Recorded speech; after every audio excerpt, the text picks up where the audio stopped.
So, Being Consultant is a platform which is a career coaching platform for those who are interested in consulting, strategy roles, leadership roles. My name is Sibe, and I'm the Academic Partnership Associate here at ThinkSol, or the 5, we would say, golden rules when it comes to making a great slides. Quickly, starting with obviously the main title that can use some work to provide a key message for our slides. Subtitles is missing as well.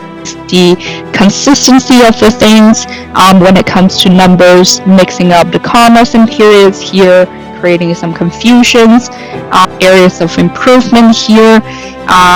You can do a better job at the action title, the header, for instance, for this particular slide over here.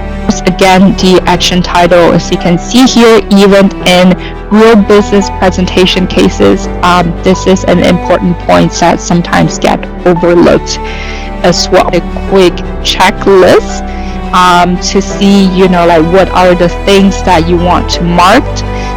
Checked it for your slide deck to make sure that you have the content at its right place, the clarity of your slides, and then the visual consistency to it as well.